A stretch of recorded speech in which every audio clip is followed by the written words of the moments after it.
Well, many people turned to religion to help them cope in the days after the 9/11 attacks, and some even chose new faiths, including Islam.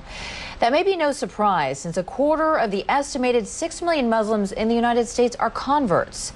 Delia Gallagher looks at two people who chose that path. وأشهد أن محمد. Alison Poole says this phrase 3 times in Arabic and then in English. There is no God but God. And I bear witness that Muhammad is the messenger of God. And her conversion ceremony is complete.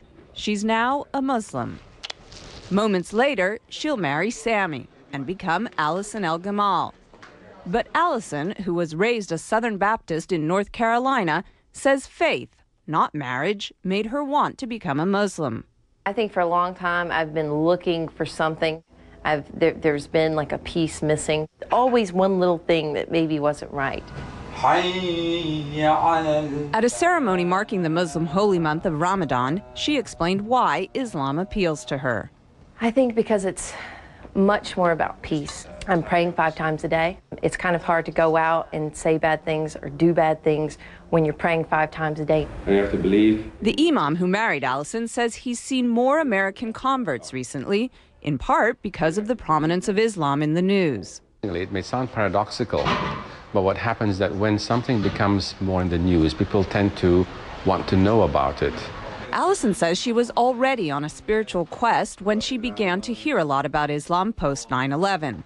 Barbara Cardebuke, another recent Muslim convert, says 9/11 also played a part in her conversion. After 9/11, I thought this is the time when people really have to start looking for real answers to get away from everybody fighting back and war. You have to start looking towards God. Barbara says through Islam she found a one-on-one relationship with God she was unable to find as a Roman Catholic. I always felt when you go to church, you're praying to Jesus or you're doing Hail Marys. You're not, I used to think, well, where's God? She says her family has been mostly supportive of her conversion.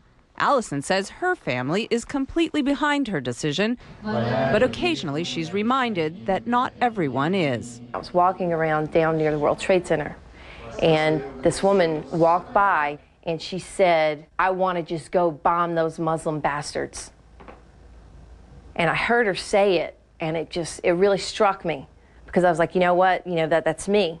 This is something that's brought me a peace that I've never known. And it's still so misunderstood. It's a choice she's proud of and says she'll keep for life. Delia Gallagher, CNN, New York.